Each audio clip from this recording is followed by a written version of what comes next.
Good evening, everyone, and welcome to another episode of UFO Undercover. I am your host, Joe Montaldo. Hope everyone's having a great evening, great morning, great afternoon, wherever you are on our big, beautiful blue planet. You know, I say this every week, guys, but really, there's nowhere else I want to be than right here. I really enjoy doing this every week. Sorry, I was turning on YouTube so people can hop into YouTube with us, but I really do enjoy this every week. I mean, it's fun. A lot of people learn stuff. I learn stuff sometimes. Sometimes we got some great, interesting characters that come on. Some of the guests we get are just fabulous.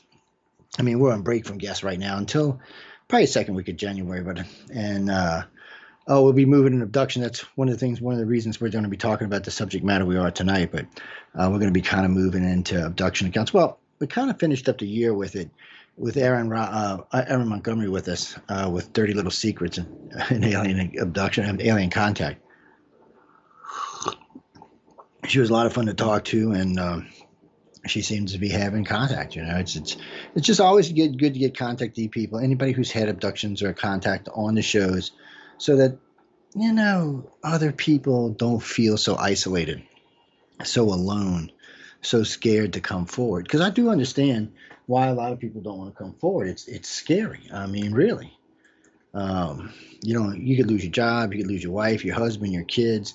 A lot of people take dim views on people who say, "Oh, well, I talk to aliens." Well, they may be telling you the truth. You know, so I understand the need to double check, triple check, make sure you're not going to get hurt when you come out. But sometimes you got to take a chance.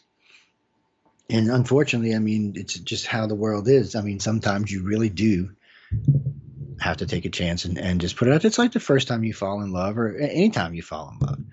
It's the same thing. I mean, it's risky. I know a lot of people in the old days heard me referring to coming out of the as a contactee is coming out of the closet when you're gay. And in a lot of ways, there's a lot of similarities. Oh, please, before anybody starts writing to me, I have. Yes, I have several gay friends. Oh, yes, there's a couple on the network besides that, but no, I have several gay friends. I have some bi friends. And we're not even going to get into all the different stupid ass things they call themselves today. So we'll just leave that for another show. Well, no, we'll do a political show. Yeah, we'll do it we'll address it on one of the upcoming centralists. Yeah, we can talk about that and how we don't devolve back into talking about other stuff. Well, no, I mean, everything has its place and everything has a reason for being. And, those are things we can talk about. What are the true meanings and what's so much different? Is it just something to say that sounds better, does it actually have a different meaning? So, yeah, stuff like that. Same thing with abduction stuff. I mean, it's the same kind of thing. When you come out, I mean, you're risking everything. Well, the difference is, Marshall, gay people are protected under the Constitution and abduction people are not. So, in other words, if you come out to your boss and say, "Hey, I'm gay," he can't fire you or she can't fire you. But if you come out to your boss and say, "I'm being taken by extraterrestrials," they can fire you and not get in any trouble for it. Oh yeah. That's not really a double standard. They just think one thing is acceptable in society and one thing isn't. And most times when people say they're having alien contact, people think they're crazy, and sometimes they are. Some people are whacked as can be. Well, I was listening to one of our fellow hosts the other night on the network we syndicate him on Spaced Out Radio, Dave Scott. I was listening to their guest and him, and they're talking about all these different species of extraterrestrial, and I had to giggle.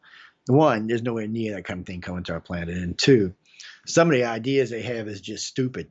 Well, one, anybody who's coming to this planet is quite a bit more advanced than we are, but not just technologically, socially, evolutionary. In order for us to get into deep space, you see what's going on right now. We're privatizing, and we're kind of putting all of our efforts as a world and to get into space. Even as separate countries, we're still moving and sharing with other countries to help this go along. And that's how this works. So any race that's out there exploring the universe, this probably has a united planet. They probably have a different view of the cosmos. They're probably older than we are, maybe even have different views on what the creator is or how the creation started. So, it's going to be different. When you hear people refer to extraterrestrials in human content, they're lying. It's that simple because they're extraterrestrial. And really and truly, they're extraterrestrial. They don't think like we do. They don't act like we do. They don't have the same set of moral values that we do. Or alien abductions wouldn't happen. People wouldn't get taken off world, even if it was for a better cause. Taking somebody without asking them first is still an abduction. Even if it's a good experience, it's still an abduction. They still think that little of you that they didn't feel the need to ask you, hey, you want to go to Proxima and hang out and watch the council do business and stuff? No, no, they just snatched your ass and brought you. And as far as the peace, love, and lighters, yeah, I'm sure y'all want to wish, mish, but I'm going to put an end to all the speculation right now.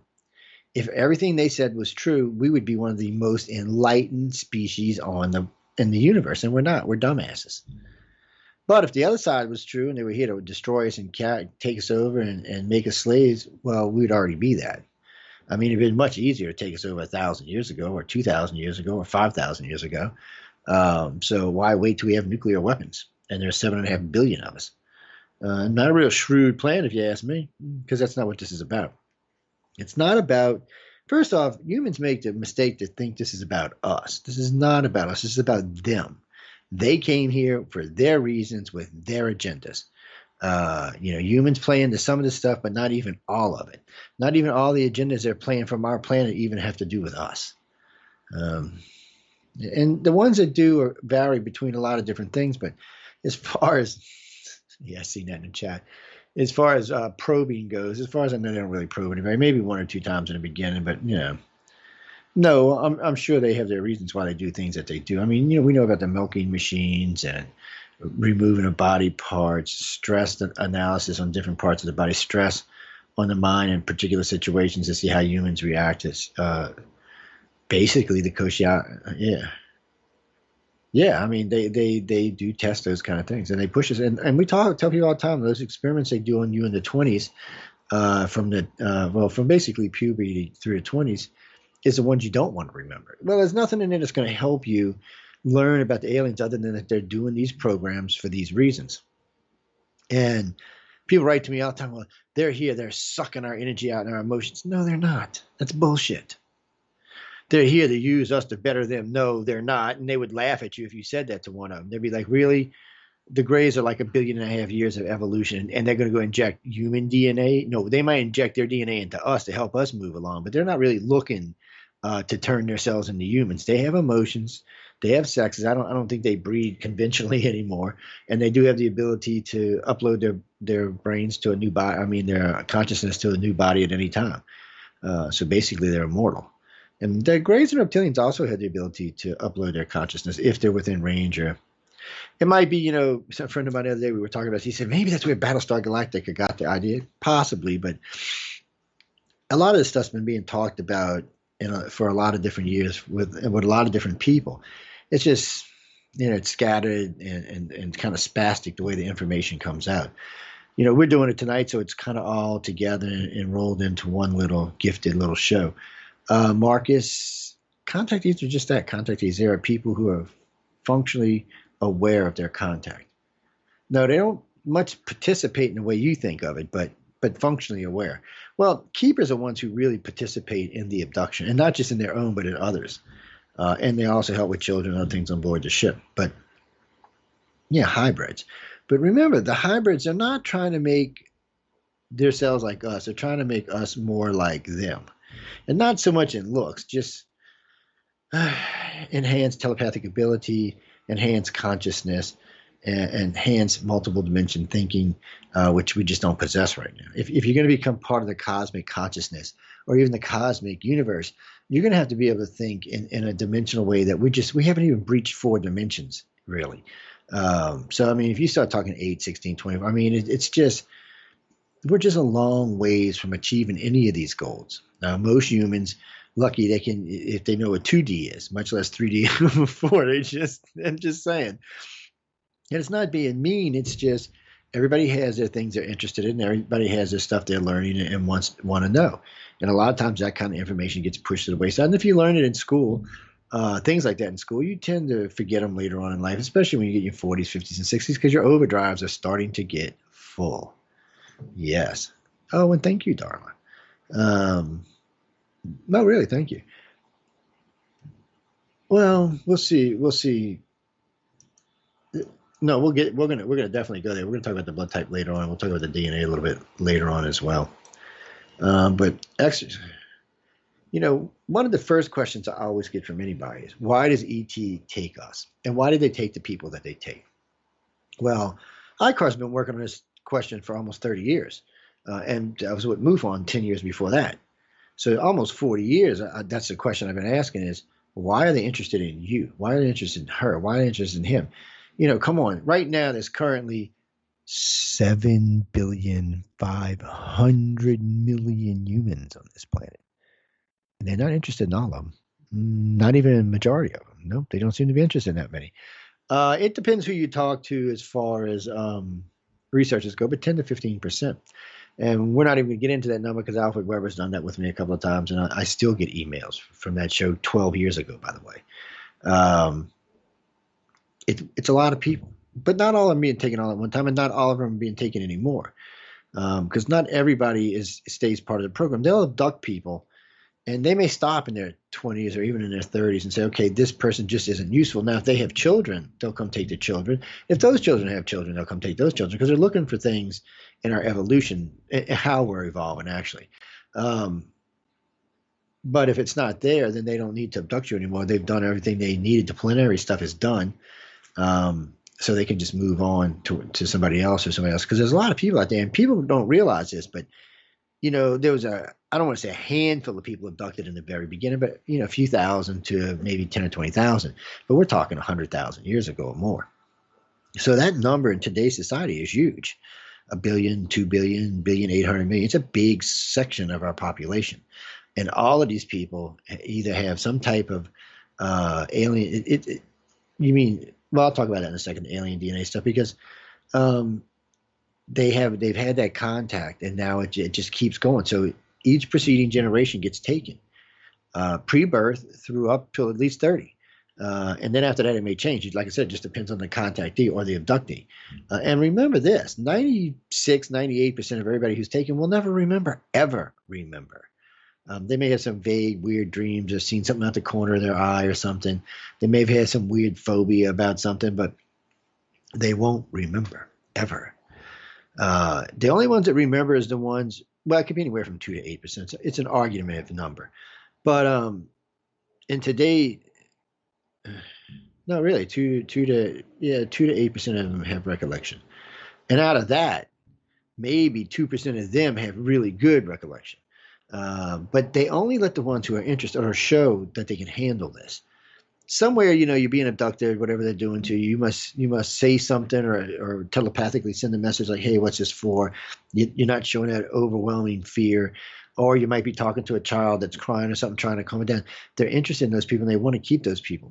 And if you're also, and what the primary things they're looking for is in our DNA. So if you have enhanced telepathic or empathic or telekinesis abilities, of course, they're going to be checking on you regularly and all your children, grandchildren, and great-grandchildren, and so on and so forth. Because really, in the beginning, that's what we figured they did, is took the people that they could find out of how many ever people were on a planet at the time that had some type of telepathic or enhanced ability, and that's the ones they started breeding with and going back and forth with. Or they didn't personally start breeding with. I didn't mean it like that. But that's the ones they started watching as they had children and moved forward and kept going until today. And it's an argument in that as well. If it was 100,000 years ago or 1,000,000 years ago or 2,000,000 years ago, nobody really knows. All we know for sure is pre-Christ, the reptilians were worshipped all around the planet. At the birth of Christ, or right after the birth of Christ, I should say, reptilians became feared whatevers, and the enlightened angels and the other types of deities came into play, and demons and stuff like that. I have no idea what it means. I just find it interesting. You hear supernatural deities from the stars in the Egyptian and Aztec and Mayan, Toltec. Well, not Toltec's a little harder because they have such a limited amount of information on them. Chinese, I said Egyptians, Indians. This is steeped in our culture deep, and at least 6,000 years deep. But the problem is we know we have missing segments of our culture now because we found cities that predate that 6,000 years. Remember, civilization began in the Middle East 6,000 years ago. and Samaria. And it could be argued the Zero Dynasty of Egypt. It could be argued either way, but regardless, for most archaeologists today, it's Zero Dynasty. I mean, it's Samaria. And when they found that Zero Dynasty in Egypt, now they're kind of thinking about that, but still, it hasn't changed as far as I know.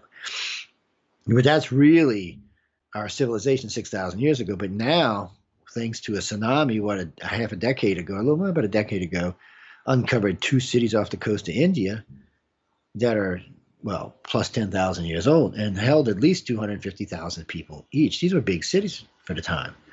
And we're talking 12,000 years ago. It's a long time. That's double the age of known civilization. So that makes you question everything in between and what went on in between.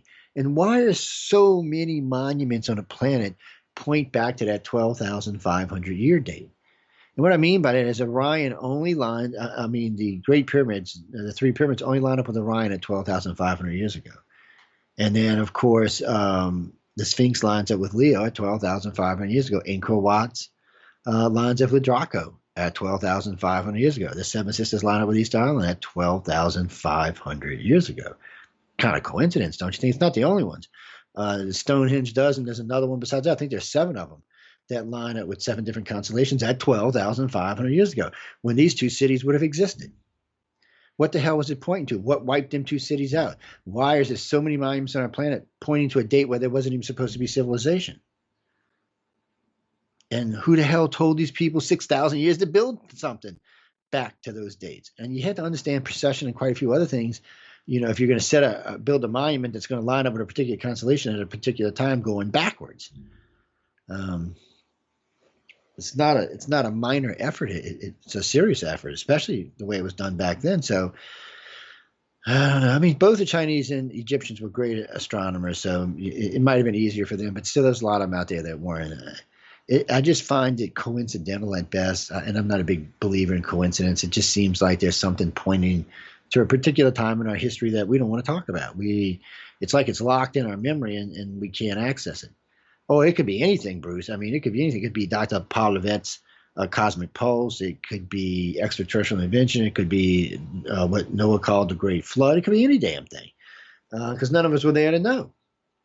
And science is too scared to talk about it. But, we do know now that we have cities older than the Sumerian cities. So knowing that, we've got to stop and think, well, how old is the human race actually? Well, more important question, how long were we civilized? Not running around with axes, chopping shit up, skinning bears and making clothes out of them. I guess you could do that too. We did that up until recent times, by the way, Bruce. I just thought, I didn't want to embarrass you, man, but actually they still kind of do that in some places. I'm sorry. But these ETs, it looks like originally the human aliens came here first. Well, let me backtrack for a minute. Probably 60 or 70 million years ago, the reptilians probably lived on this planet. It was probably a colony of theirs. I don't think it was their home world. There is some speculation because they're an older race. Some people say between 500, 700 million years old, but definitely an older race and much older than we are, civilized, that long at least. And they had colonized here, but when the asteroid came, they had to leave. They said they left some on the ground, but most of them just left. When they came back or awoke, they found the human aliens here, building colonies, making slaves, creating slave races. Because if you listen to the Sumerian text, it talks about these races. It talks about the reptilians that used to come and rape and steal the women. It talked about offshoot of a very advanced race. They either gods or some deities. It talks about quite a few things. It also talks about what people would consider Planet X or Near Ebru, which is neither. More like it's some kind of spacecraft of some sort, probably visible from ground because it was so big. But it had to be something that could cancel the effects of its mass. Because anything the size of our moon or bigger, even gets close to us, it's going to wreak all kind of havoc. There'll be tidal surges, earthquakes. People don't realize how our orbit has to be what it is. Yeah, I think people forget sometimes, but you can't just have rogue planets pulling up inside of us and stuff, especially ones 5 times the size of our planet would just crush us. There'd be nothing left. It'd be just billions dead. Yeah, it'd be a nightmare from hell. It would be hell, actually. Uh, and you know, and people ask me this question all the time: would they save us? That's a tough question because I do think they would save some of them, but the majority, I don't think they would. Judging from their actions, let's see. Since I've been alive, there's been Three Mile Island, Chernobyl, Fukushima. There's been a couple others besides. There's been five of them, I think, altogether. They haven't corrected any of those. They haven't stopped us from building nuclear weapons. And more importantly, they haven't stopped us from building even bigger nuclear weapons. So I don't think they're opposed to us blowing ourselves up. And what I mean by that is, you know, if we wipe ourselves out, this becomes a colonized planet. You know, I think they could easily take care of the radiation. They probably have that kind of technology, no problem at all. So it would just be a new world for them. Yeah, clean it up, get rid of human scum, have a nice, lush, blue-green world. I got to judge everything by their actions, just like I would any other people I know or anything else. So if you judge ET by their actions, one, they take people against their will, and they take people without asking, even when the people are willing to work with them. Even though some people, they're kind of warned, but they still come take you. And they still come do whatever they're going to do, and they're still going to take you. And more importantly, they do things to us, good, bad, or indifferent, without our permission. And some of the stuff they do is pretty rough and pretty horrific, and both mind-boggling and mind-bending at the same time. So, you know, judging them like that makes it a little harder because they don't really seem to have our best interest at heart. Even though if something good comes out of this for us, I don't think they mind, but I don't necessarily think that they're like our guardian angels, like a lot of people believe. Because, again, they haven't done anything to prove that. I've been on this planet for 50 plus years, and I don't see many enlightened souls on this planet. I got to be honest about it. And even the ones that claim to be enlightened don't seem to really be enlightened. Well, I love when my enlightened friends tell me and then call me and either hate on Trump or Biden. I'm like, you're not enlightened if you guys take the time to stop and hate on either one of these guys. I'm just saying. If you got to hate on somebody, you're not enlightened.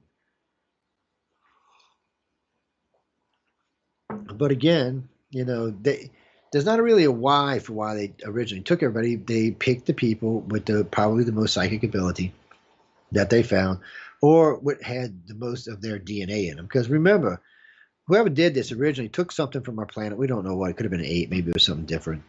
And used their DNA through trial and error to create the subspecies of us, which is one species below us. What really made us is when the reptilians started stealing the Sumerian women and interbreeding with them, and those children, they said were different. Again, I said this 100 times, but when I originally heard this story, I said, okay, well, they look different, you know, yeah, part reptilian. But that's not what they meant. They acted differently. They had become self-aware in a different kind of way. In other words, they weren't happy with procreating and plowing the fields and making meat and working for their masters. They wanted to be the master. That, you know, they had become a self-aware species, and they wanted to be the master. And eventually enough of them became self-aware that there probably was some type of mini revolution. And the aliens just probably figured, well, it's better for us to change the way we do this because now the reptilians are here as well. And we don't want to get into a damn war. So somewhere along the line, because if you look throughout history, you'll see human deities and reptilian deities up until the time of Christ all over the place. And a lot of them were from the stars. You'll see mention of them being from the stars. But that all changed after the birth of Christ. Whether you believe he was the Messiah, alien, or whatever, it doesn't really matter. For some reason, within about 300 years of his birth or death, it seemed to have changed. The story narrative have changed. The reptilians were evil. They were the serpents. They're what got us kicked out of the Garden of Eden. But even in the Bible, and I'm going to get in trouble for this, what did Eve do? She bit the apple of what? The apple of knowledge. And what did she become? Self-aware. And how do you know she became self-aware? Because what was the very first thing she did? She put a fig leaf covering her little, private area. She had become self-aware. She knew she was standing naked in the world. Before, she didn't care. But now she was self-aware of her surroundings, what was around her, what was going on. She was now self-aware. And that's exactly the Sumerian story. That the reptilians came and bred with these people, and the children had become self-aware. And it's not the only places you find this story. This story is in several other cultures. So it suggests there's something, it's based on something. It does seem, and people get mad at me. That can't be possible. And then I like to remind them, good evening, everyone. But you do have a reptilian section in your brain, and it does cause us to do several different things. So, I like to remind people that, and because it's true, They get all mad about, oh, no, yeah, I can't have reptilian section in our brain. Yeah, unfortunately, we do. Deal with it. I'm just saying, people deal with it. It's not a horrible thing, and don't, before anybody starts on that, do not blame your reptilian section in your brain for every bad thing you do. I'm just saying. I'm sorry. I'm brain dead myself today. Oh, by the way, everybody, Merry Christmas, Happy Holidays, Happy Hanukkah, Happy Kwanzaa. I'm sure I missed a couple, but if I missed you, happy, happy, happy. Yeah. Why would it? That's a stupid question. No, that's a stupid question. No, it isn't. I'm not even going to read it on air. Sorry, guys, I got distracted by a stupid question. The reptilian section of the human brain has it gives us a lot of things. Some people say it's pure instinct. Some things says it's a lot of other things. If you don't have to take my word at it, you can go look it up. No, you can go look at it. You don't have to take my word for it. They got y'all being asses tonight. They've got them everywhere. I mean, there's articles on the reptilian section of the brain. All you got to do is pretty much type it in, and there you go. There's stories like on evolutionary layers of humans and how the reptilian brain is, or how it plays into what we are. There's what is a reaction from how does the reptilian section of our brain play in today's society, in today's world? What can we expect from it? Things like that. But there's lots and lots of it out there. Yeah, it's not. Oh yeah, man. Well,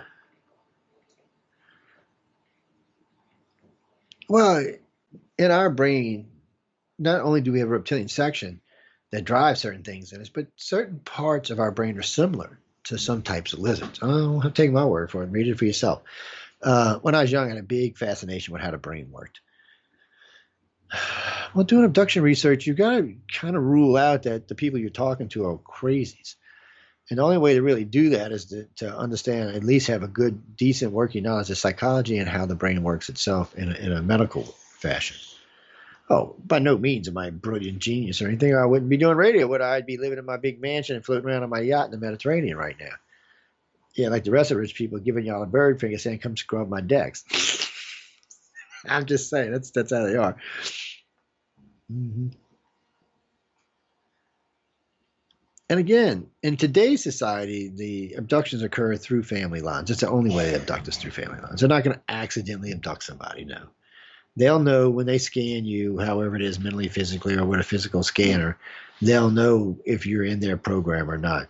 And remember that, it's more importantly, in all three races, a lot of these aliens that abducted you and your mom and your great mom and your great great grandmom and so on and so forth are the same damn gray or reptilian or human that were here 500 years ago. 1,000 years ago. They have an understanding of your family in a way you just will never have, because they knew mom and daddy and so on and so forth, and their fears and everything else. So knowing that too helps you to know that, well, Christopher, to answer your question, today you see more family contactees, meaning that the mother and the father are probably both contactees or abductees. But really, through the 70s, 80s, and even most of the 90s, what we mostly got, or in most cases we got, I should say, were one or the other. The husband might be an abductee, or the mother or the wife might be. And through the 70s and 80s, even the early 90s, the majority of people who came forward, abduction cases, were female. And that was overwhelmingly female, 90 to 10%. Oh, yeah. And as other people, when I started doing Wake Up USA at the end of the 90s, I had started noticing more and more guys were calling in the show and talking, because we had men coming on the show and talking about their experiences. So we started seeing that number bump up around 2005, 2008, had jumped up to about 30, 35%. Currently in 2020, it's about 40, 60, 30, 30, 38, 60. I don't know, somewhere up in there, somewhere between 35 and 42% of contactees are male. And in the early days, we just shook it off that, yeah, you only need one guy to fertilize a dozen women. So we just figured that's what it was. And I didn't mean that in a rude way, by the way. It just, you know, you got to have far more females to procreate than you do males. And 3,600 males can, do about, what was it? What was the estimate? 3 million women? Yeah, they would be dead afterwards. Yeah, that's what I'm just saying. Lord have mercy. So many psychologists. I need to get me some of these jobs where they study this kind of crap. I'm just saying, it's just interesting. What's that, Marsha? Well, it only happens to other people because anybody being taken today they can blame somebody in their family because their family, somebody in their family was the original abductee or contactee. And since we started the DNA thing, we've noticed we can find clusters now. Like there's a cluster in England. It's kind of a what is it? England, France, Germany. I don't know. It touches like 3 countries there, but we have like 9% or 11% of the cases we have come from them. Their original family line comes from that area. And before anybody asks, the way we do this is they're being DNA tested, both for where they originated, where their family origins come from, and for health. Yeah, all the people. There's over 500 people that have participated in this now, and we've got a pretty good understanding. They come from clusters in different places around the world. Our Asian contactees are the same way. They come from certain clusters in the Asian world. We've got a cluster in the Middle East and African world. It's like North Africa and the Middle East is what it is. Well, North Africa is part of the Middle East, so I shouldn't even say it that way. But so yeah, we see these kind of patterns now. The blood types were interesting. I love how many people in the UFO field tried to jump on our research. It still pisses me off. You'll hear people that go, "Oh, well, no, you didn't."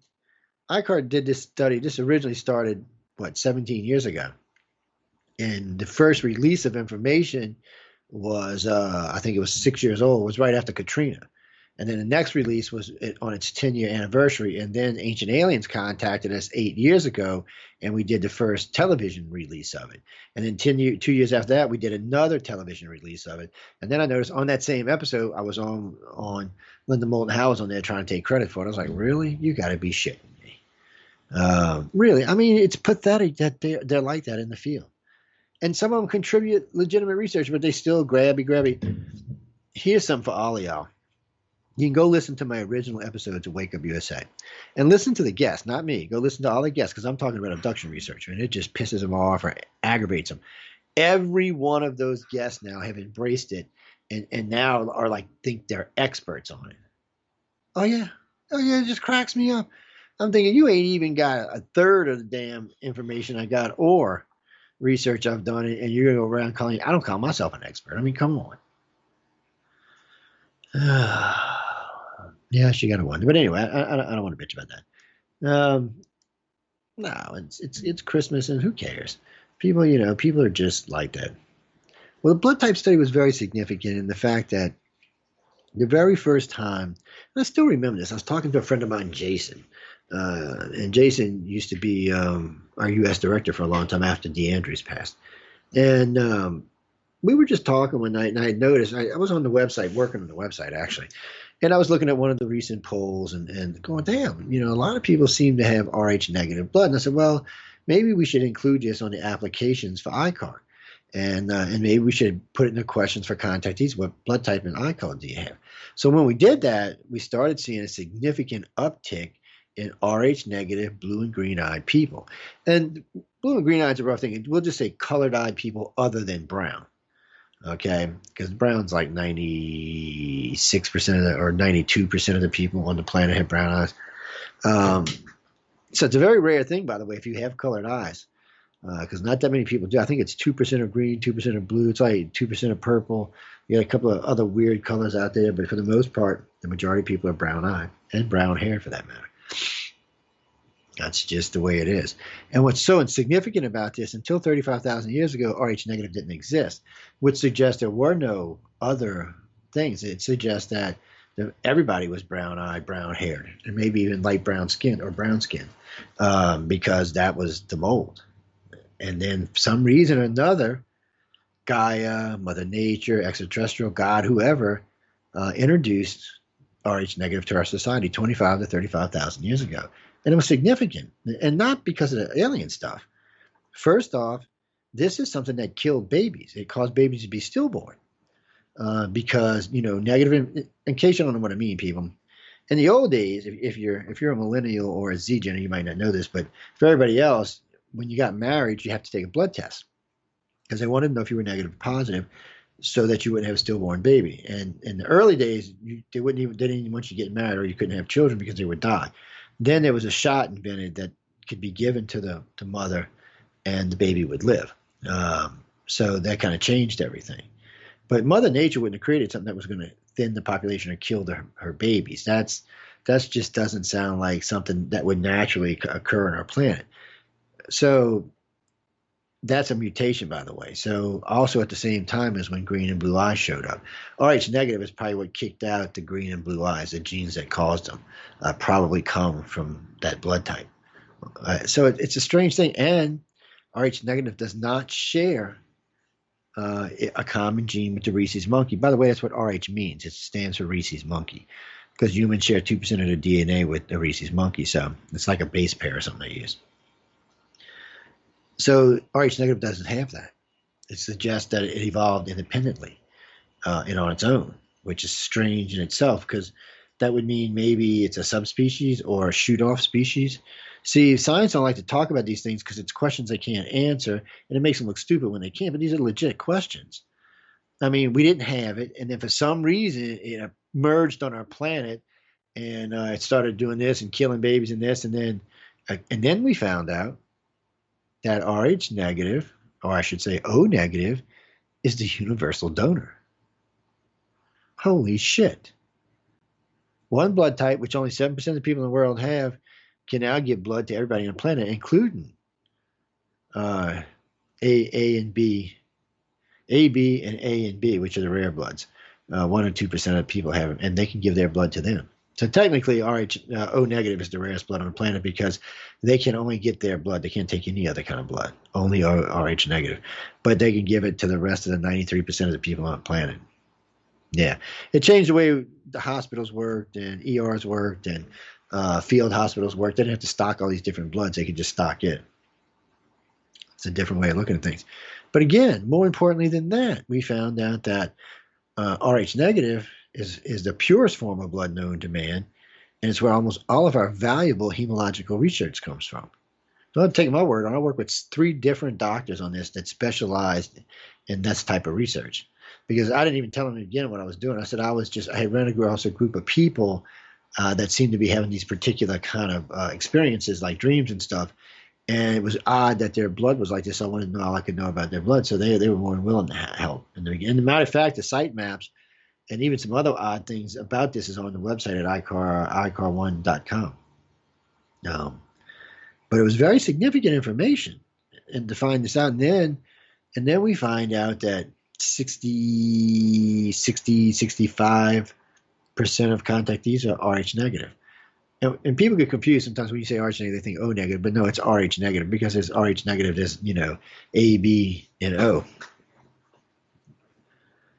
It's significant. It's a strange thing, and ET seems to prefer Rh negative people. But I don't think that's so much that they prefer it. I think that the Rh negative probably originally closer to the original alien DNA that was introduced into our society. Because we know the humans introduced their DNA, and we know the reptilians did. We have stories of both. The Greys seem to have done it sometime in a more recent setting.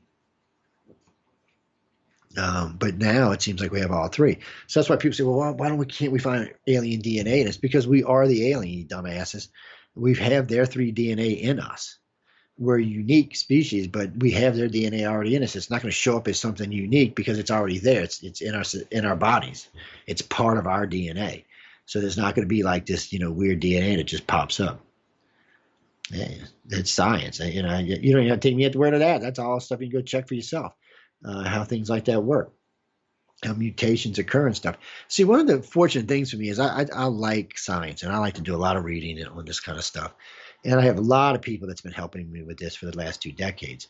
And people come and go, but at any given time, there's at least 30 people working on this project all the time, in different shapes, forms, and fashions, doing releasing, collecting data, running polls, talking to contactees, seeing what, because we want to know. And we've talked to several shrinks about personality characteristics when you're a certain blood type. And there's a difference in your personality and your characteristics when you're a certain blood type. So that was interesting to know too. And then there's other weird things.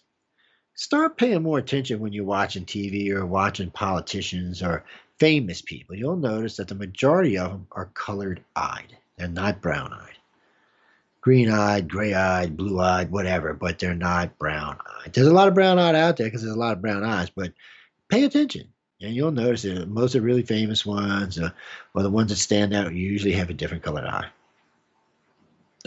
Christopher, what does it mean? It could mean anything. But they only, remember, and I said this at the beginning of the show, colored eyes only make up 4 to 8% of the whole population.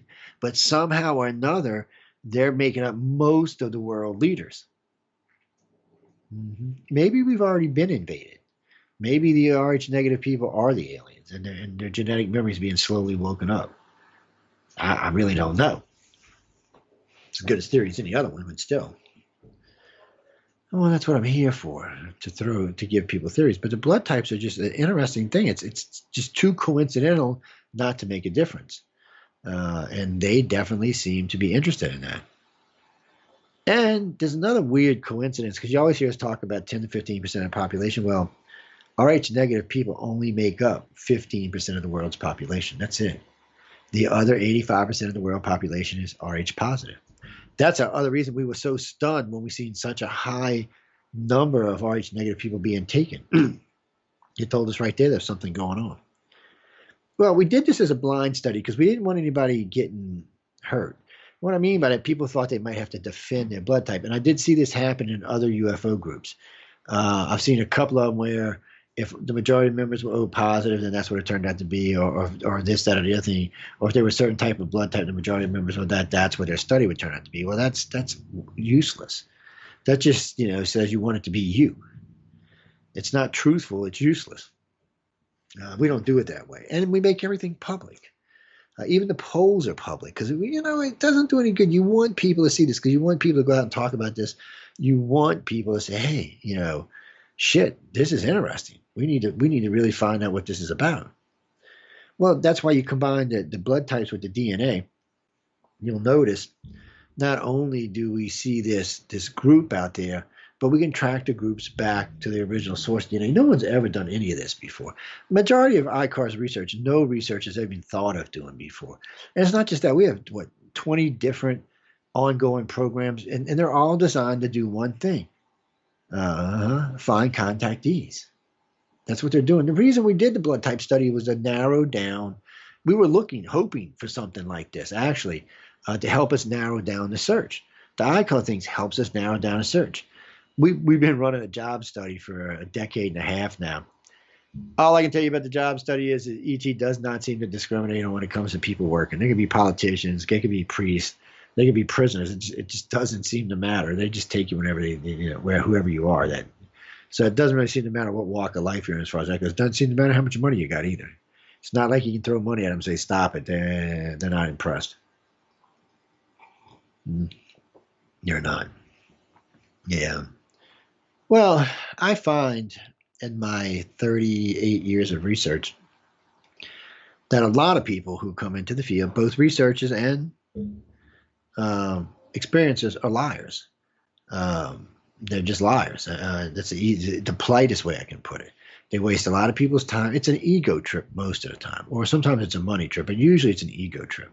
They want it to be about them. You can tell a contactee for a couple of reasons, but one of them is usually they're very apprehensive and they would rather not have to talk about this. They don't want to be involved in this. They're kind of like, no, this is kind of scary stuff. Mama this, mama no. They just don't want to be involved. But they're having these dreams, or they're having this recurring thing, or they're seeing this, that, and the other, and they need help. And for some reason or another, ETs allowed them to see them. The individual showed that they must be able to handle it at least partly. So then what happens is they find people like myself and others, not just necessarily me, but anybody who works in the field that can help them. They will reach out. And, a lot of them become what we call communicators. A lot of them become just outright researchers. But a good majority of them come out to be keepers or communicators. Keepers are the ones who work on board the ship to help the ETs and the humans, to help smooth everything over. Humans a lot of times have a hard time, so do children, so they help, they help in that area. Communicators are the people who go out there and talk about their experiences and help people to understand that it's not all bad. There's a lot of good stuff involved. And as you get older, contact changes, and much for the much better, by the way. So helping people to understand this, it allows them to feel like they can share. But also we warn about being hypnotized about certain memories because you can't put them back in the box. We warn about from puberty until about 30, recovering stuff there because a lot of that is harsh. Not all of it, but a lot of it is harsh. So, and other organizations don't do that. We don't make promises. We don't tell you that you're possessed by demons. We don't even tell you possessed by aliens. We're just telling you from what we've seen, your description fits a lot of what these other people have experienced. And this is what we and they believe the experience is. Yeah, because this isn't about God. I don't even like to use the word believe. No, you've either experienced it, for yourself and you know it's real, or you've seen enough information that you know it's real. But believing, this isn't about God. This is you don't need to believe that ET is real. If you believe ET is real, then you're trying to convince yourself. You haven't seen enough, experienced enough, or seen enough real information to make you really know that this is real. No, that's just what it comes down to. What's up, Marco?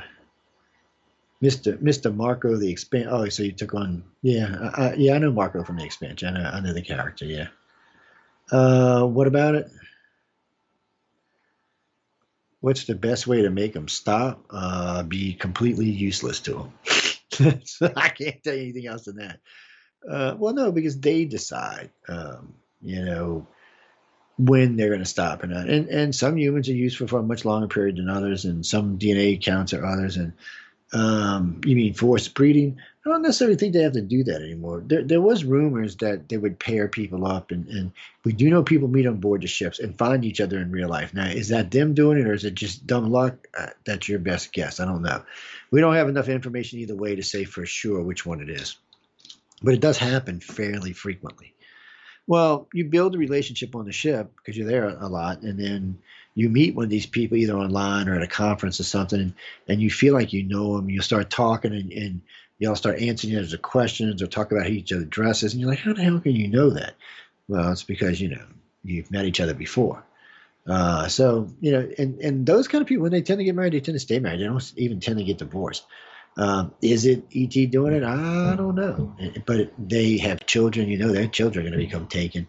And then there's other consequences, or other, I shouldn't say consequences, but other things that go on that people never want to talk about. So a long, long time ago when all this started, it was just the humans and whatever they started with. So that was all the DNA. And then the reptilians came out, says human reptilian DNA. And then, of course, the Greys came out, says human Grey reptilian DNA. But so now you've got the Greys taking these people, where they may be marrying reptilian contactees and having children. So who gets to abduct them? The reptilians or the Greys? Probably the Greys, but still, who does? And then what gifts are these children are going to have? And what happens if those children decide to have children with a human contactee, and then they go back and those children have children with the Grey contactee? So now you've got like this completely deranged mix of DNAs. I know. It's like a hybrid of a hybrid race. It's I was talking with a couple of researchers the other day, and some people think it might be not forced evolution, but sped up evolution, a way to help speed our evolution up. Like there's a need for us to evolve at a faster pace for some reason. There's lots of theories about rogue asteroids, rogue planets, other reasons why we would have to leave the planet. There's things like the Holocaust dreams where it seems like 80 or 75% of Earth gets wiped out by some plague in like 7 days, and the other 12 or 15, 20 or 15% A bunch of them get taken off world to colonies, and some are allowed to stay in to form two colonies. It gets into a lot of detail, but who knows? They talk about host bodies that the people left behind will be uploaded into a host body because the body they have won't be able to fit where they're going. And even the humans on Earth are upgraded to fit more into society of the other extraterrestrials, like a balancing act. In other words, expanded consciousness. They make your brain bigger and help you to. The brains are designed to think on different levels and more on a quantum level, and also they're very telepathic, very empathic, and even possess some telekinesis abilities. So it's built into the body, so the brain just has to learn how to use it and to manipulate it. So there's things like that, and the body's covering much, much, much longer lifespans. Um, a gift. It could be whatever. I mean, the aliens are doing it for whatever reason, and they seem. That's what we really think that the interbreed projects are. Is to create healthy host bodies for the human consciousness when they take them. Because over the years, we've been learning that it seems like ET snatches consciousnesses at the moment of death. We never could figure out why. Well, we did figure out why, but it took like 3 decades. And I asked countless researchers from back and even back as far as the 50s, why do we get so many sightings of mortuaries, hospitals, and cemeteries? I'm like, what the hell is ET morbid ass doing there? So we started programming contactees, to ask the question, why are you in these locations? And the very first few we tried, we didn't get any answers. And then I forgot who it was. One of the researchers in the organization calls me. She goes, Joe, let's try 50 people. Let's get 50 of our contactees. So we did a show and asked for volunteers. We were surprised how many volunteers we got. It ended up with like 80. So we gave everybody a list of questions. We said, just repeat these every day while you're walking around, before you go to bed. Just repeat them because you never know when you're going to get taken. Just keep repeating them in your head so when they take you, it's automatic. In other words, when you see the alien, you just think these questions. Since everybody's telepathic, a lot of times the alien will answer without thinking about it because, if another alien's talking to them, they're going to answer without thinking about it. So when a human does it, and by the way, sometimes there is consequences for that. Sometimes the aliens get pissed that you tricked them or that you got certain information. And sometimes they're like proud parents going, look what my contactee did. So it's kind of a weird situation. All I can do is warn you to be careful in those types of situations. But in our case, that's what it came back to be. So that's with the 75 of them out there, actually about 80.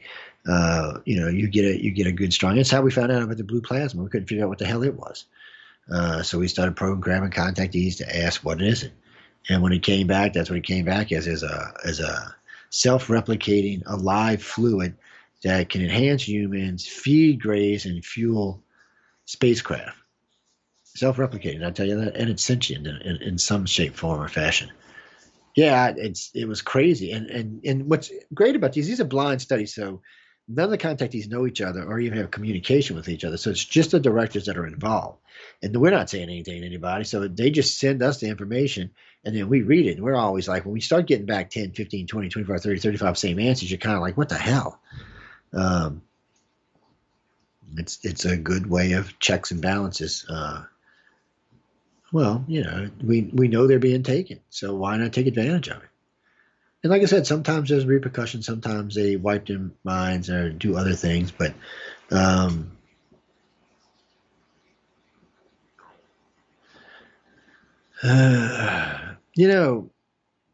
we'll do what time is it? Yeah, we got a little while. So we'll do a walkthrough scenario. So let's say we're going to say that you're a happily married couple. Okay.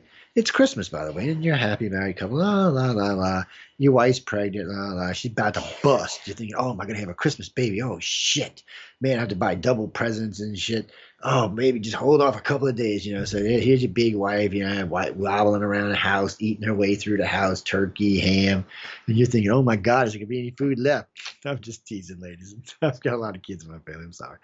But anyway, all of a sudden, y'all get really tired and you start falling asleep. You go, oh, we're going to go to bed. We're going to get up early in the morning, so we're going to go to bed. So you go get in bed. Well, that night, which is probably 2 days or 3 days before the child's birth, ET comes and takes them, looks over the baby before it's born, checks everything out, puts the parents back. A day or two goes by, she has a baby. A day or two more goes by, aliens pick them up again. They want to make sure what they're looking at. And then from that point forward, contact's pretty regular. It's always been regular for the mother to start off with. So now, for the father, it's not always the mother. A lot of times it's the father too. I don't want to discriminate here, but um, anyway, so it starts becoming more and more regular. The children start being brought on ships associated with other children, with other alien children, so they become more aware of it, more used to it. They developed it. See, that's one of the part of the program is to make. They don't want the children scared, because if the children aren't scared later on, when you're doing all these other programs, you're not going to be as scared. It just helps to smooth things over. And sometimes parents act more brave when the children are present. And of course, some parents act crazier too, by the way. So I guess it's a minus and a plus. But anyway, so here you are, 3, 4, 5 years old, and bringing you aboard. They're introducing you to different technologies and helping you to understand things and allowing you to learn how uploads and downloads work with their systems and stuff like that. And, puberty hits. Then you start having these horrific dreams. You're mad as hell, which is normal for puberty anyway. So, ET, what's the difference they're taking you? Well, at this time, they're doing different types of experiments, from breeding programs to stress programs, and they do this for a good 10 years. And in that 10 years, they may take DNA and sperm and eggs 1,000 times. For whatever reason they're doing it. It's like they're stockpiling. It's almost like they know the human race is coming to an end, and they want to make sure it survives.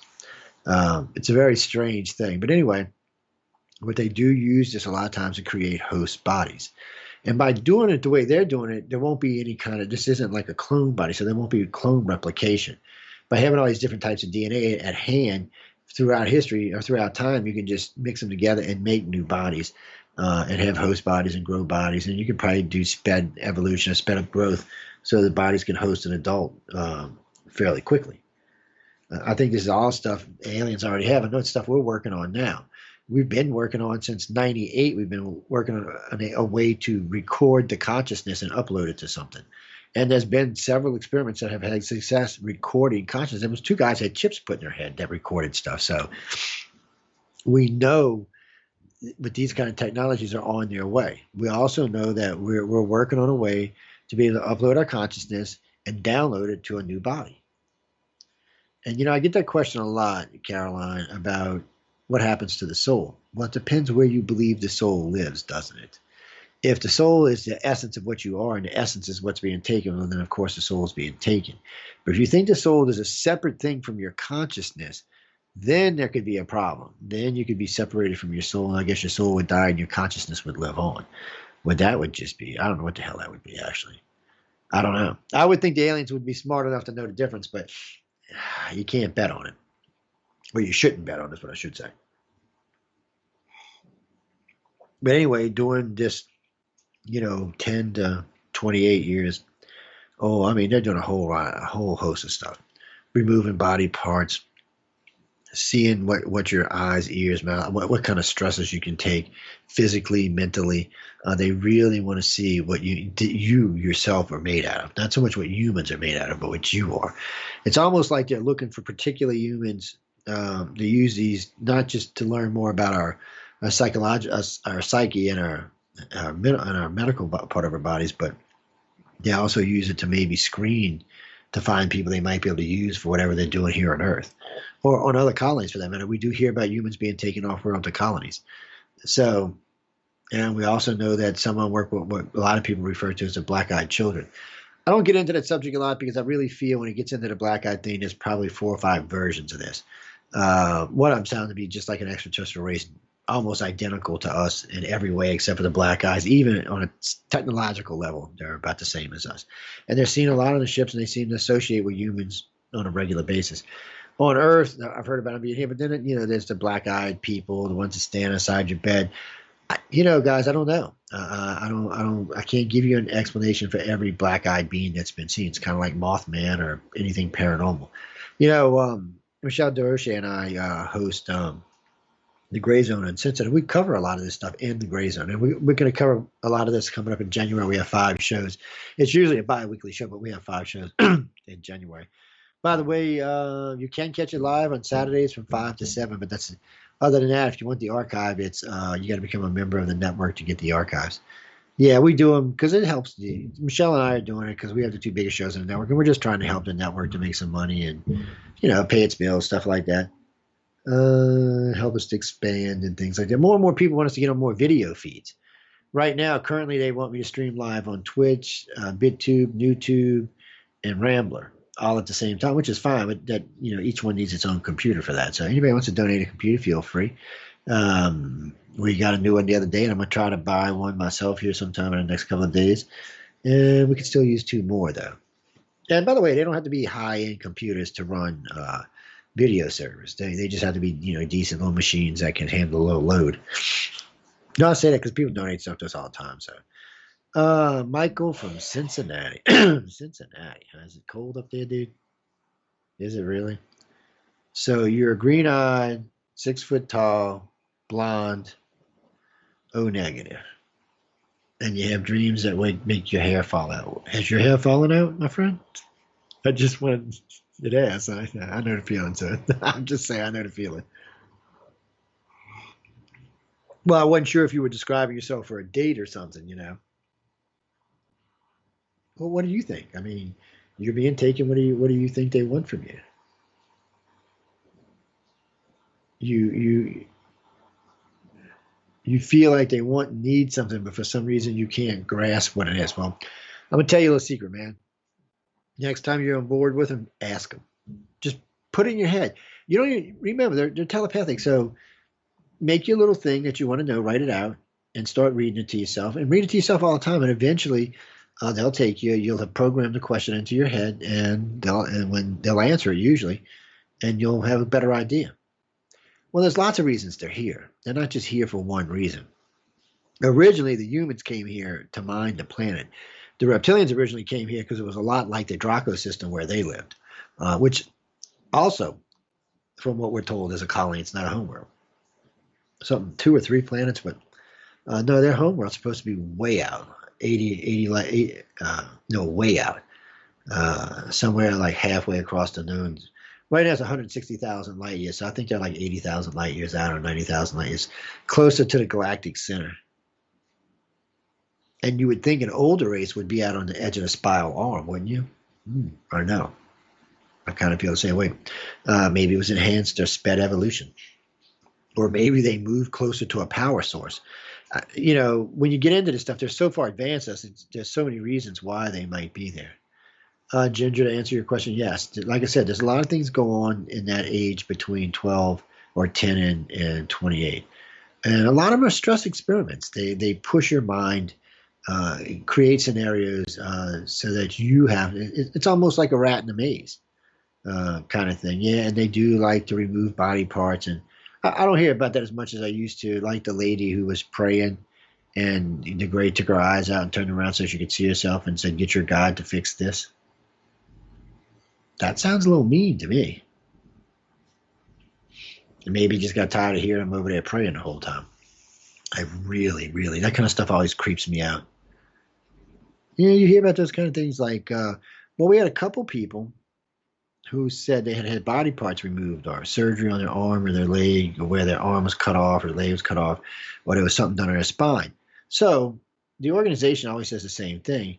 Go get x-rays, go get ultrasounds, go get MRIs and see if there's anything. Well, in a couple of the MRIs, by the way, we found little hairline, microscopic little lines.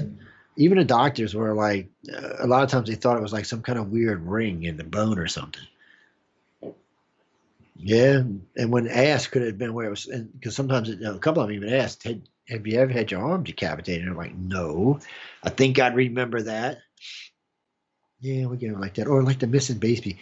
Janine, to answer your question, in the 80s, 70s, 80s, and even early 90s, yet again, there were a lot of missing baby cases. And these cases, we would get women who would go get they'd go take a pregnancy test and they would test positive. Now, there can be false pregnancies with these kind of tests. But then some of the women went and had blood tests done and were positive. Some of the women had ultrasounds done. Okay, so here you've got women with blood tests and ultrasounds that show they're pregnant, healthy baby. Nothing wrong with the baby, as far as I can tell anyway. And then 3 months in, the baby's gone. It's not a spontaneous abortion. That's the first thing doctors say, but then they can't find any evidence. They can't, matter of fact, they just can't find anything why this baby would be gone.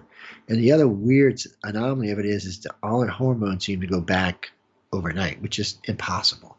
Unless there's some kind of treatment, medical treatment or something, it just seems like they flip flop right back. Yeah, because women, the longer their pregnancy goes on, the more their hormones increase and the more they change.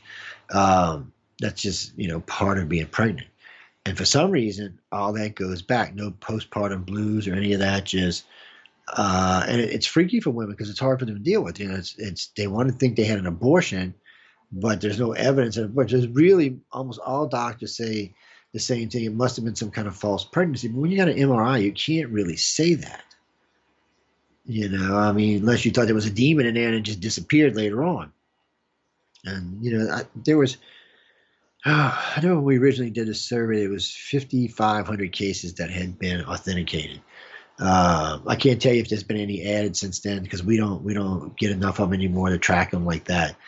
They just go in the iCard database now, but we just don't seem to get them. We do get missing baby cases from time to time, but not like those. That's a whole different thing. Oh, you mean when somebody dies? Well, no, a lot of contactees believe that not all abductees or contactees get taken, but a lot of them believe that when they die, their consciousness is uploaded to the ship. It may be put on a disk, it may be put in storage, or it may be instantly put into a body. But it's uploaded up there for at some point they're going to put you into a new host body. Yeah, so who knows for sure, huh?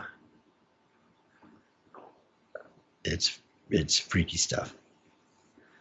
Well, from what I understand from the people who said they've been in the host bodies, they say like if you want to create something, it's like if you're an artist, you can think about it. But a lot of times there'll be what they call thought-assisted tools, is what they call them. So it's a tool, but it's not. You don't physically hold it in your hand. By thought, I operates a tool from painting to sculpturing to all kind of stuff. Sounds interesting to me. They talk about ports where there are at least 80 different kind of aliens walking around, all kind of ships, all kind of commerce. Everybody seems to get along fine. It's like some massive federation of some kind. They talk about the water world where the council resides. There's a lot of information out there. You mean like Palladians and things like that? Well, it can be all of that. You don't have to say there's not, but it's not working the way they are because the planet's kind of an off limits to most races. If not, the amount of, see, and this is how you know. Okay, when you get reports from people, when you ask them what type of aliens they see, they give you a description. The three most described aliens on the planet are Greys, reptilians, and humans, by far. People say, "Oh, the Mantis. Mantis not even in the running." There's lots of other ones that not in the running either. And we try to authenticate through research, or attempt to authenticate through research, which aliens have the most credibility as far as existing and types of ships. So over the years we've learned to put ships with aliens. What types of most of the triangles belong to the humans. The regular saucers, the smaller saucers belong to the Greys. What they call elongated saucers, like somebody took a saucer and stretched it out, belong to the reptilians. We've got hundreds of accounts of these ships being there. We've got accounts where the saucers are hovering over waters and dolphins are swimming underneath. We've got a video of that, by the way, taken down somewhere off the Gulf Coast of Florida. I think it was off the coast of Tampa, actually. It's, these kind of things add up, but they don't really prove any existence of any other types of aliens that are visited. I have no problem believing there's lots of types of aliens in the universe. I have no problem believing there's a council out there that keeps, or at least attempts to keep the peace with lots of different types of aliens. That's not a hard stretch for me because I know the universe is vast. The galaxy is vast. I mean, we expanded it from 100,000 light years to 160,000 light years, which brought it to 400 billion stars, which would make about 6 trillion planets, which at least 10% would have some type of life on. That's 600 billion planets with life on them in our galaxy. So, I mean, it's not a hard thing for me to believe in any of that.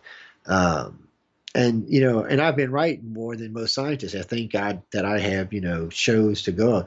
I predicted what was going to happen to Mars. So far, everything that's going on Mars, I have predicted to the dollar. I mean, and there's a whole episode, a whole stretch of 20 episodes of Didn't Wake Up USA about Mars and how Mars was going to come to be, how we're going to find water, how we're going to find life, how we're going to find a lot of things on Mars. And it's exactly what's been going on. I'm also about the desensitization about aliens in our society so that when there is contact, it won't be as shocking. You can go back to my first Wake Up USA episode and listen to me talk about this.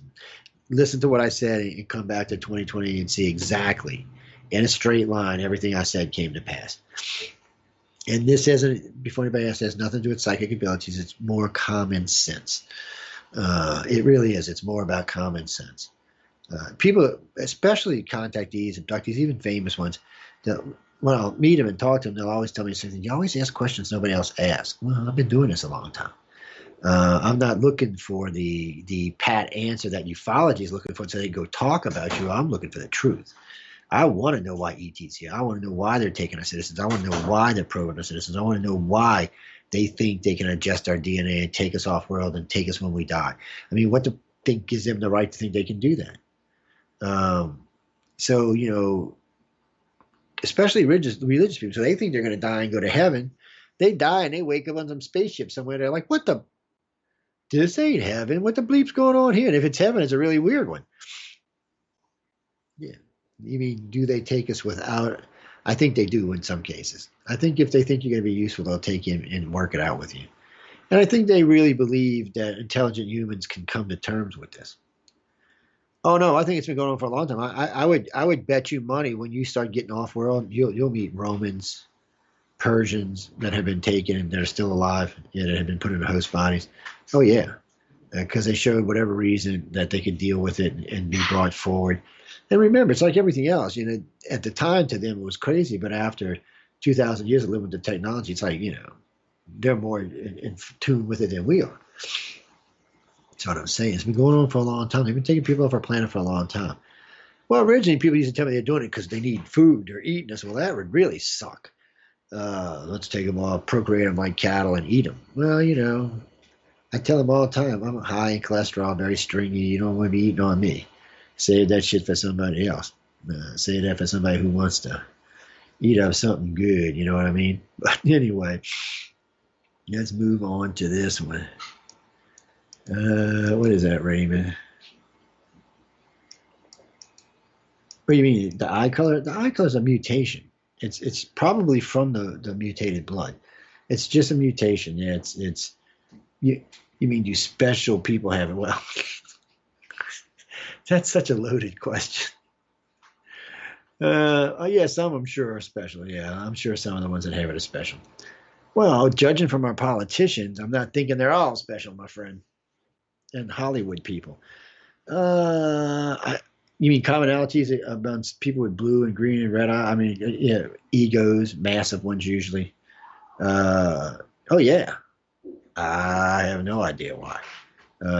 Probably because they was treated differently growing up or treated special growing up. Well, you ever meet, you ever hear people talk about red-headed, green-eyed women and how desirable they are, or a green-eyed Oriental woman? Yeah, green-eyed, or when you find a green-eyed or a true Oriental woman with green eyes, it's like hitting a freaking jackpot. Yeah, because the majority of them have dark hair and dark eyes. Overwhelmingly, the majority of them. The same thing in India. Yeah, and so those eyes make you stand out, and it's an attention-getting thing, and people get treated differently, and so on and so forth. Eye color privilege. You're gonna start some shit, aren't you? Eye color privilege.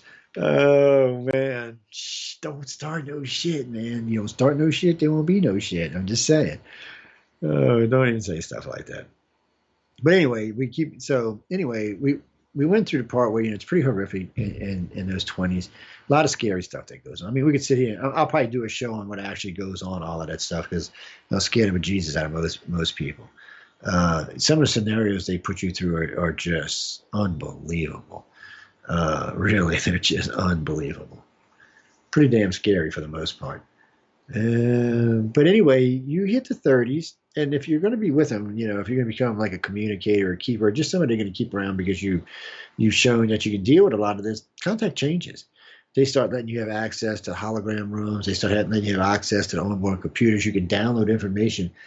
You can actually upload their computers and download what you need into your head. And anytime you're on board the ships or within range of the system, you can access whatever information or knowledge you have stored in their buffers just by thought.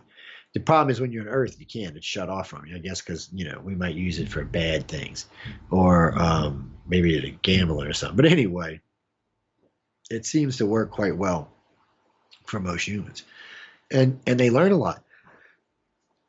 And then there's downloads, the contactees that are in the system working. In other words, you'll be doing your daily life. Oh, you get this like, what the? You might be driving in your car, might be walking around work, might be doing whatever mundane thing you're doing. You get this like information start pouring in your head. You're like, what the hell? So another way to know contactees or abductees is their knowledge base tends to be higher than their educational level. And I don't mean like, oh, they graduated from college or they graduated from high school and they went to go do this and they've learned this. This seems to be far beyond their educational level. It's like when someone who's graduated high school but's quoting you quoting you physics and fully comprehends all of it, but never once read a physics book, but yet somehow knows it. There's a lot of that shit that goes on. That's information that's maintained in your head from whatever lessons or learning things you were doing, stuff you pick up on board the ships that holds over.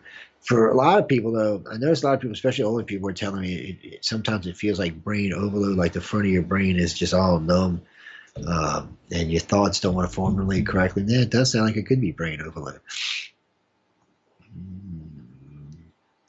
You mean what's an alien abductee versus alien contactee? Is that what you're asking me? Oh, that's an easy.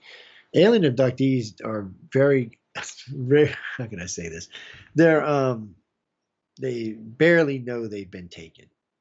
And what I mean by that, they may be scared, they may be horrified, they may be all kind of stuff. But in the end, they really are still coming to terms with this. It's like, I had this dream, or I seen this UFO, or we call it the awakening. When something triggers it, and there's some event that triggers the awakening. A lot of times it's ongoing dreams or something you saw. But anyway, it could be a whole host of things. It could be a smell. But once the awakening triggers, you start having more and more conscious memories of this. Things that may have happened, things you may have seen. And they're really judging you at this point to see how you're going to handle this. Now, if you can handle this like a champ, they're going to probably bring you on board as a communicator. So through your 30s, 40s, and 50s, they will be helping you be in positions that can get the word out. And whatever the word may be, for most people, it's simply that aliens exist. Not that they have this agenda or that agenda, or they want you to do this. It's really more about they exist. And by more people talking about it, especially credible people talking about it, people with good careers, people who have things at stake, they get out there and talk about this, like the modern abductee. For me, the modern contactee abductee is a much different person. They're usually well educated. They usually have decent careers, good goals. They may be having a lot of emotional issues, but somehow or another, for the most part, they're dealing with them. And then, of course, there's the ones who get drug addicted, alcohol addicted, or sex addicted, or whatever addicted, and can't cope with it at all. It's a hard thing to know that aliens are taking you, and especially if you're alone. And I tell people all the time, if you are, reach out, especially this time of year, reach out to someone. We're always online. Somebody's always around. There's always chat groups out there. Go find someone to talk to.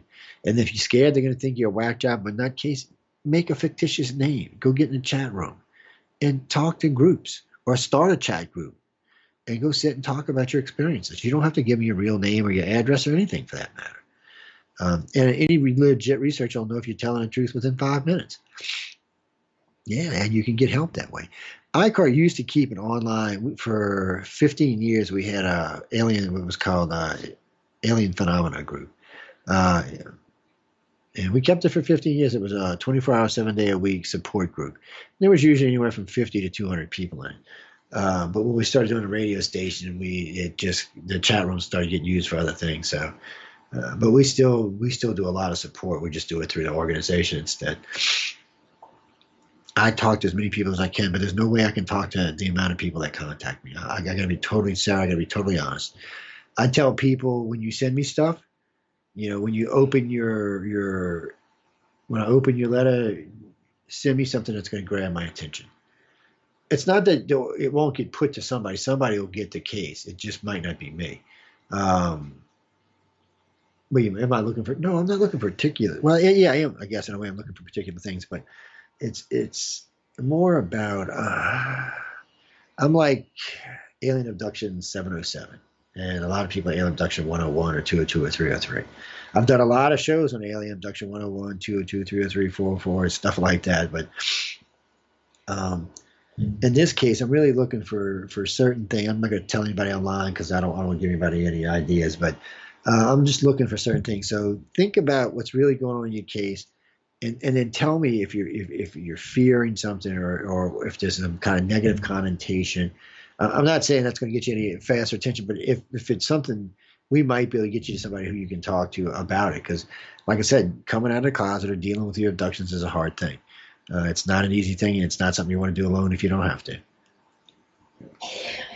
No, you don't. If you don't have to, you don't want to have to do it alone.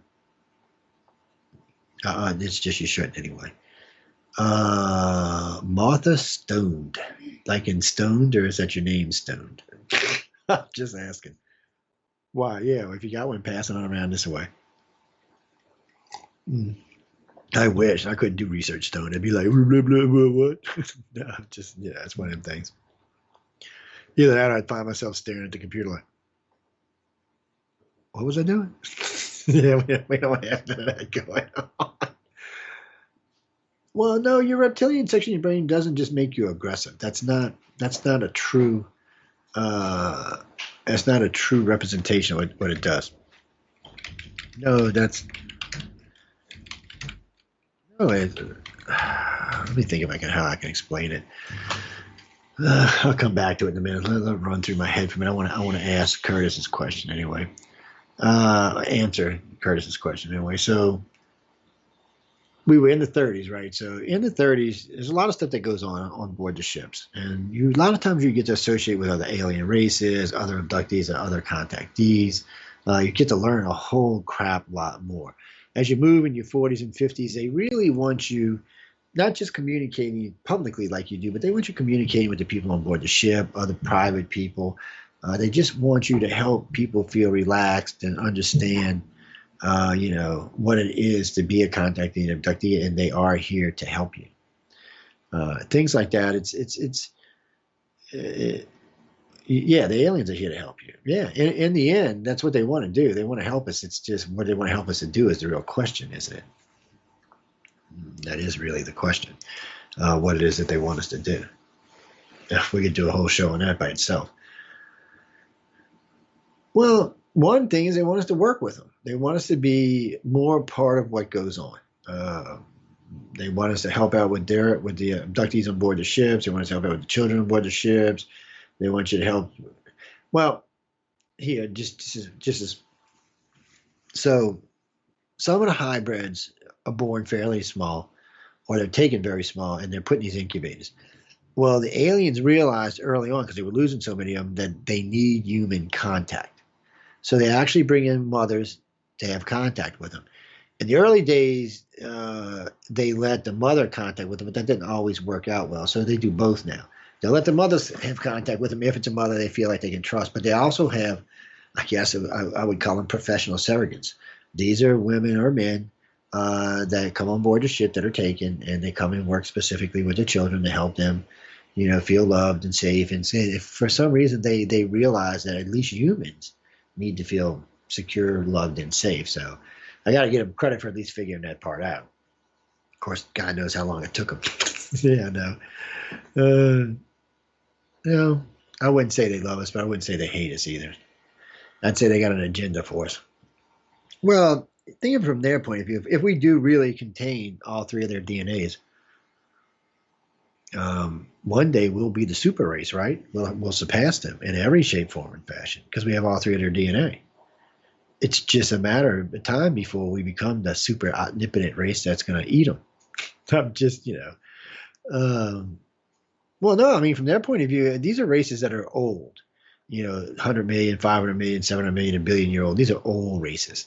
So they've been around a long time. So they probably watched many, many evolutions of different beings, including themselves, occur. Because from what they talk about the humans and the reptilians, they were just like us. How many of them millions of years ago it was, but they were just like us. Same ego. They got ego problems even today. Yeah, especially reptilians and humans. Even the Greys do, but not to this point that the reptilians and humans do. Oh yeah, they got serious ego problems. Well, different kinds than what humans have, but still, it's an ego problem. Yeah, well, they don't want each other getting in each other's abductees and contactees. They don't like crossbreeding and shit like that, which they can't really control, but they don't like it. Yeah, what can you do? The gray slept with the reptilian, and the reptilian slept with the other reptilian. Well, what are you going to tell them? Well, you can't really do that. Well, not unless you're going to make yourself public. There's no way to really stop that. Uh, well, Marco, again, I love your name. Uh, you mean the light beams? I knew somebody's going to bring them up. The light beams, they're not really associating with. Some people think that they inhabit our bodies and hang out, but they're probably a plasma based being or something like that. They're very high energy being. They might be able to break a piece of themselves off and put it in a human, but any more than that would probably kill us. It'd probably barbecue us. I'm serious. It probably would barbecue us. So maybe they can put a piece in there or something. But the reptilians, there's a lot of rumors that the reptilians found the Greys and turned the Greys into what we call the galactic policemen. They helped them evolve and become this a long time ago. We're talking half a billion years, or maybe a billion years ago. They came to this galaxy from a different. They're not even from this galaxy of light beings. They came from a dying galaxy, or actually, the way it's written as a dead galaxy. And they came here and found this one in a massive war, and took the Greys and turned them into the Galactic Policemen and started ending the wars. And that's what the people who go to the Galactic Council talk about. There's supposed to be a whole wall written about how all this went down. Yeah, I wish somebody pull out their cell phone and take a picture of it. I say that all the time, man. Pull out your cell phone, people. Pull out your cell phone, people. I guess you don't think about it. I don't know. Well, wait, what?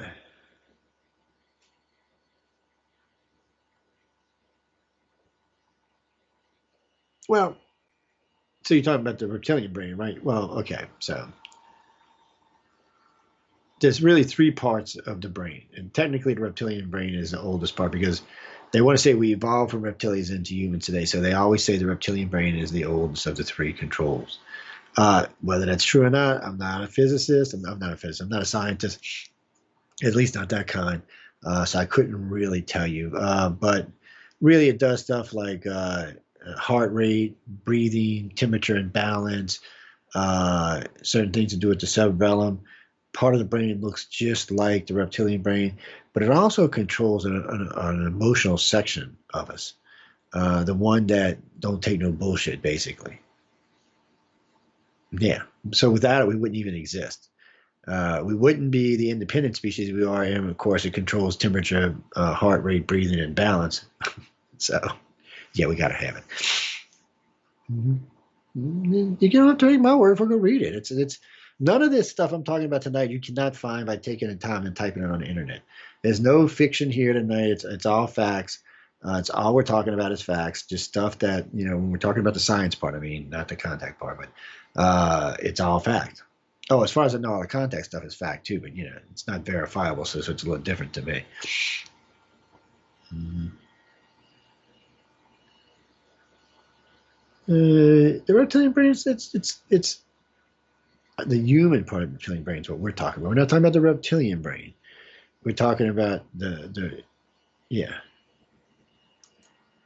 Well, there's an article you can go read. Okay, it's called Our Three Brains, and the reptilian brain is one of them. Yeah, and if you go look and you see where it's located in the head, you're going to be very, very interested to see this.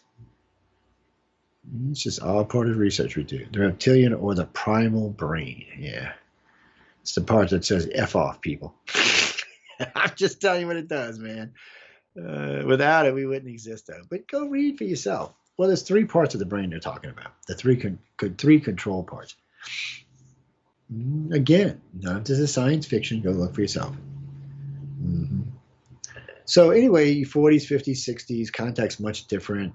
You get to hang out with a lot more beings. You get to see a lot more things. You get to be involved in ships. You get to learn a lot about the craft. People, you can choose what you want to learn about. And the motherships are huge. They're moon sized. They're bigger. I mean, they talk about one that has an arboretum in it, and there's a waterfall that starts at the top and comes down. It's like 300 stories and just sheets down one side. It's beautiful, breathtaking views. There's plants growing all over the air. Everybody says the air always smells pristine because when they come back to Earth, it always. A lot of contactees tell me when they wake up, the air stinks. Well, I'm sure on board the ships it's air scrubbed. Well, it just tells me though, because of how many races I've seen and how many oxygen breathing races there are on the planet. Unless, and wait, there could be some kind of gadget you don't see or something they have or something they take. But yeah, it's a big assumption. That's why I say wait, but best I can tell, they're oxygen breathing. And they have universal translators, which is funny now because we actually have a universal translator, ladies and gentlemen. Finally, real humans have real universal translators. You can go buy one online, and they're getting better every year. In 10 years, they'll be almost as good as the Star Trek ones. In 100 years, shit, you'd be probably implanted behind your ear or something. Yeah, we're making leaps and bounds in a lot of technologies. What do you mean? You mean why doesn't? Because the government, just people get so mad at me about this. The government does not know more than any of the really advanced researchers. Oh, it's not that they might not have one or two meetings, but they don't because ET don't care if the government knows. There's nothing the government can do to stop this, and they're not really sharing anything with the government. The only time there's only been contact with the government a couple of times. There was Roswell. There was a meeting in Washington. That was just to hand off the grave from Roswell back, the one that survived, back to them. Yeah, that's all that was. Yeah, there's all kind of reasons they said it was, but that's what it actually was. Inside source.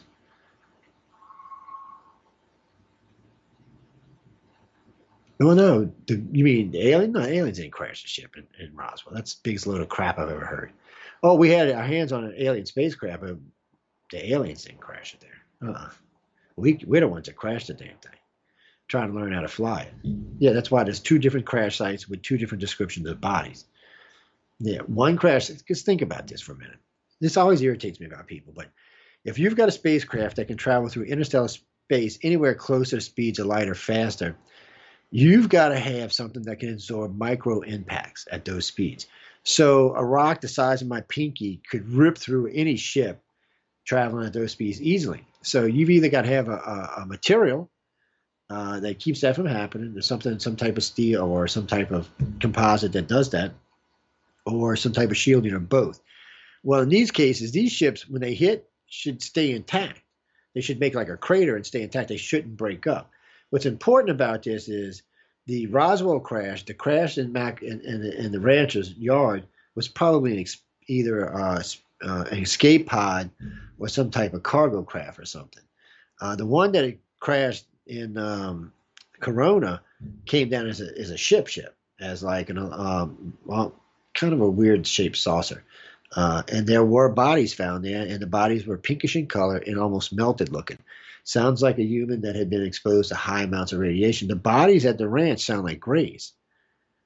So it sounds like the grays were trying to teach the stupid humans how to fly the craft, and the humans lost control, and the grays ejected, and the humans crashed and died. That's what it sounds like. And supposedly that craft we had acquired during World War II from the Nazis. I don't know how they acquired it. But there's a lot of Nazi drawings and a lot of Nazi prototypes designed on this particular craft they're talking about. So, well, I'm just saying. First off, I don't believe in all these UFO crashes. I think they're bullshit. If you go by the UFO crashes, freaking aliens have a worse flight record than the FCC does. I mean, give me a break, man. FAA does. I'm sorry. Yeah, it's bullshit. You don't fly across interstellar space and crash on a planet trying to land. Yeah, humans might. Advanced aliens are not going to do that. No, I'm sorry, guys. Now, if there's a war going on, that might be different. Yeah, I see you wrote that in there. Yeah, if they're blowing each other up, that could be different. But I'm just not thinking there's 200 alien spacecraft crashed around our planet. I'm sorry, guys. I'm not even thinking it is one because I don't think the aliens would leave it here. I think they'd come retrieve it. And if it was a different craft that crashed, yeah, I think the other aliens would retrieve it. Yeah, you might want to take a look at their technology or something. Yeah, 'cause there's so much because people need to make these stories so they can sell a book or go on tour. I'm not into that.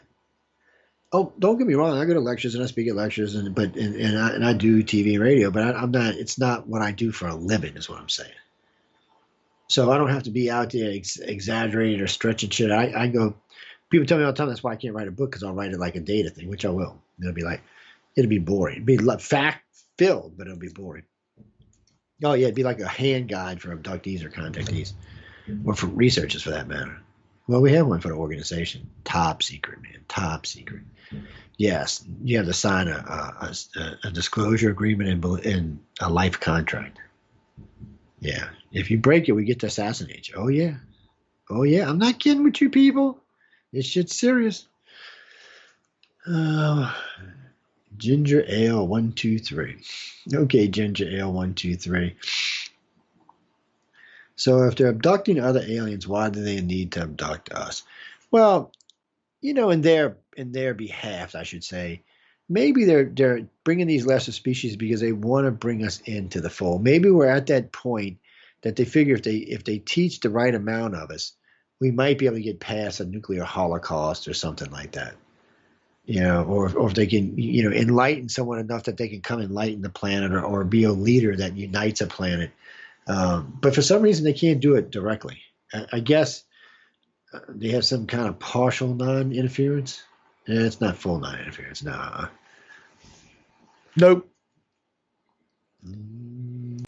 Yeah. You mean Shag Harbor? Yeah. Okay. Now I think Shag Harbor was legit.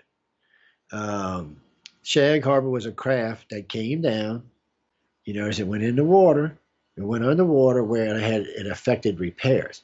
It had some kind of legit problem, and it came and landed in the water till it could affect repairs. And wait, let's finish. While the navies, 3 different navies were there, by the way, U.S., Canadian, and Russian navies showed up. In case y'all didn't know that, another saucer showed up underwater to help with repairs. Then both crafts left. They were literally tons of witnesses to the crash, tons of witnesses to the ships all over the place, and we've got reports from 2 different diving teams about what they saw underwater. Yeah, so again, that makes my point for me. They did not leave their craft; they came and got it. Yeah, because what you only do you want to really, if you were great, do you want to be left in humans' hands? Really? Come on, think about this. A reptilian or a human? I mean, no. Ain't no God. We're going to dissect all of them. So no, you don't want to be left in their hands. I'm just saying that's not a realistic scenario for them. So yeah. Yo, you mean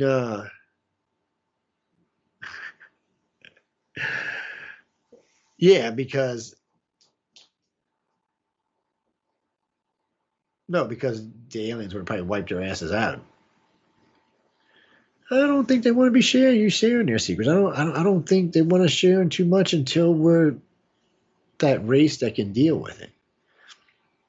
Till we become, more aware of the consciousness of our planet and the universe and everything else. I think they're going to watch us, and I think they're going to keep doing what they're doing until we reach a point that we can become part of the galactic community. And that probably won't be until we become a spacefaring race. Well, right now we're not a threat to them. We can't get off our own planet. Other than probes, we can't go anywhere.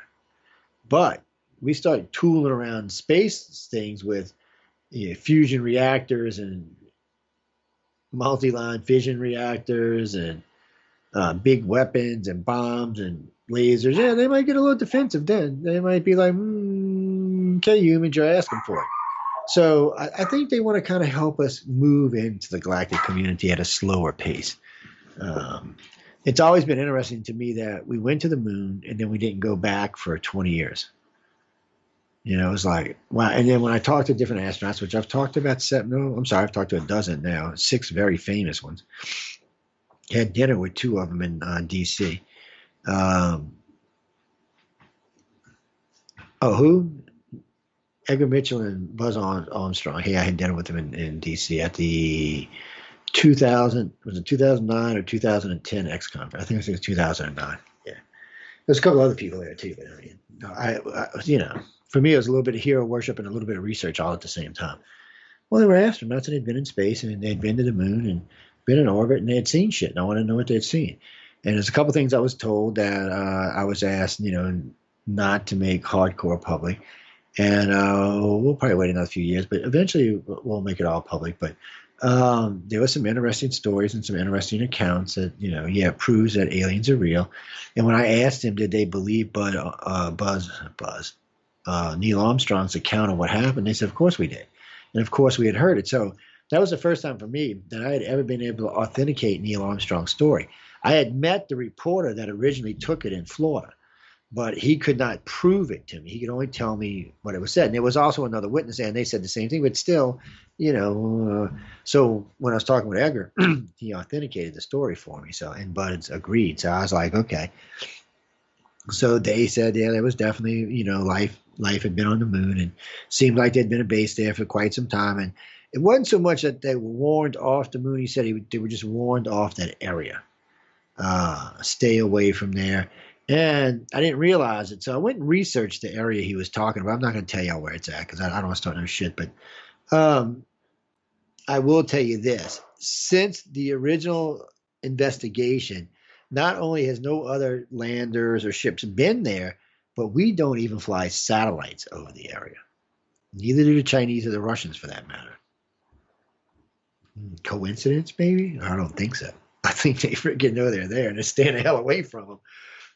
Because, we're looking at the moon for colonization in the near future. And I don't know who's going to be the first to do it.